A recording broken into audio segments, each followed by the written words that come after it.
Continuing with the class discussion of today, let's first go to the topic which we were discussing in the class.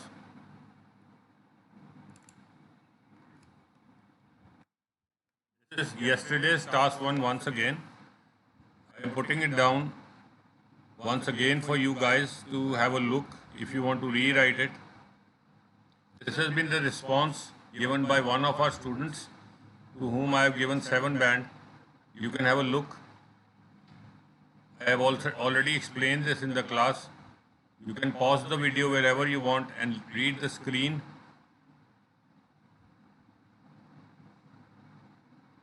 Write death rate and birth rate. Do not try to change them because mortality rate is fine.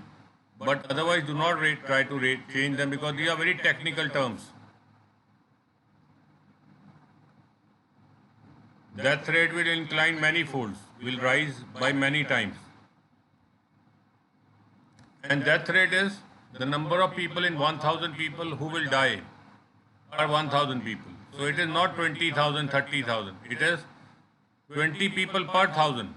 Birth rate is how many people will be born in 1,000 people. So it will be 20 people per 1,000, the way this student has written.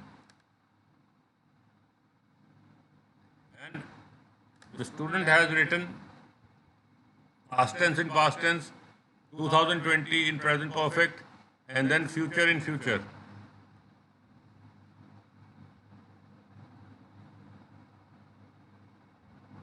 This is a good response. You can have a look at it and rewrite your responses.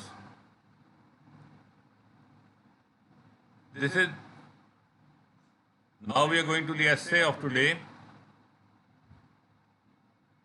This was the essay. Some people think that job satisfaction is more important than job security. Others think that people cannot expect to enjoy a job and having a permanent job is more important. पहले question को समझो, अपनी language में convert कर लो. बहुत ज़रूरी है अपनी लैंग्वेज में कन्वर्ट करना. सिंपल बनाओ उसको. एवरीडे एग्जांपल्स उसको ज़्यादा अंडरस्टैंडेबल कर लेते हैं. थिंकिंग करो उसके बारे में, मोस्ट इंपॉर्टेंट है. प्लानिंग उससे भी ज़्यादा इंपॉर्टेंट है. ऐसे अपने मन में लिखो, फिर पेपर पे लिखो, फिर टाइप कर दो, या यूट्यूब वीडियो पे ही टाइप कर दो, या मेल कर दो. लोग सोचते हैं कि अपने काम से संतुष्टि मिलना इस बात से ज़्यादा महत्वपूर्ण है कि आपकी नौकरी कितनी सिक्योर है, यानी आपको कितनी जल्दी नौकरी से निकाल दिया जाएगा. इस बात की चिंता ना करो. चिंता करो कि आप जॉब इंजॉय कर रहे हो कि नहीं. दूसरे कहते हैं कि अगर आप नौकरी करनी है तो जॉब पैसे के लिए करो, इंजॉय करने का तो मतलब ही नहीं है नौकरी में. नौकरी सिर्फ नौकरी है. दोनों साइडों पे चर्चा करो और फिर अपना सोच बताओ. अगर आप जॉब सेटिस्फैक्शन के लिए जाते हो तो आप देखो कि आप परफॉर्म ही नहीं कर सकोगे अगर आप जॉब को इंजॉय नहीं करते. अगर आपको पैशन और आपकी होगी काम में, इंटरेस्ट होगा तो सक्सेस भी ज़्यादा मिलेगी. और स्क्वायर पैग्स में राउंड होल्स नहीं होते, यानी जिस काम के लिए आप फिट नहीं हो उस काम को अगर आप करोगे तो उसमें कामयाबी मिल ही नहीं सकती. जॉब सिक्योरिटी के लिए जाना है तो आप देखो कि मार्केट में नौकरियां हैं ही बहुत कम, जो मिले ले लो. कट थ्रोट कॉम्पिटिशन है. और आप जॉब के थ्रू पैसे कमा लेना और हॉबीज़ के थ्रू एंजॉय कर लेना. तो आपको एक इंट्रो पैरा लिखना है, अपने वर्ड्स में इंट्रोड्यूस करना है, अपना टॉपिक देना है. 40 से 60 वर्ड का हो सकता है, और जितना भी हो सकता है अपने वर्ड दीजिए. अपना पैरा मैं एक सैंपल दे रहा हूँ. पहले वो व्यू जिससे मैं ज़्यादा एग्री नहीं कर रहा, फिर मेरा व्यू. तो मेरा व्यू है, एक तो ये लोग कह रहे हैं कि जॉब सेट, और वो गलत भी नहीं कह रहे कि अगर आप कोई जॉब ले रहे हो तो देखो सैलरी अच्छी है, सिक्योरिटी है, ले लो.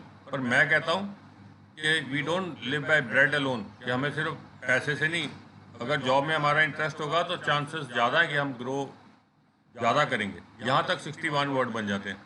गोल्डन वर्ड्स अगर आप ऐड करना चाहते हो ऐड कर लो तो 77 वर्ड्स बन जाते हैं. तो आपने नोट किया होगा कि मैंने दोनों व्यूज़ के बारे में बात की है इस पैराग्राफ में. ब्रेड, अर्निंग ब्रेड का मतलब पैसे कमाना, पर पैसे के साथ साथ कुछ मज़ा मिल जाए तो और भी अच्छा. तो मेरा इससे इस थॉट के साथ जाएगा कि ऐसा कोई काम ढूंढो जिसमें पैसे भी मिल जाए और ये भी मिल जाए. अब मैंने दोनों पैराग्राफ लिखने हैं। एक तो कि मज़ा क्यों ज़रूरी है नौकरी में आना, मज़ा मतलब संतुष्टि, इसमें एनवायरनमेंट की बात नहीं है, आपको मन से खुशी मिलनी चाहिए वो काम करने के लिए। और दूसरे पैराग्राफ में लिखोगे कि पैसा और जॉब सिक्योरिटी क्यों ज़रूरी है, और फिर आप कंक्लूजन लिखोगे। तो कंक्लूजन मैंने भी लिखी है। और मेरा ये जो कंक्लूजन था वो ये था कि आप किचन के अंदर अपने फायर्स बर्न करना, मतलब अपने खर्चे निकालना, ये बेस्ट वे फॉरवर्ड होगा। आप अपने कमेंट भेज सकते हो जी। सब्सक्राइब करना अगर आपने नहीं करा तो। Thank you.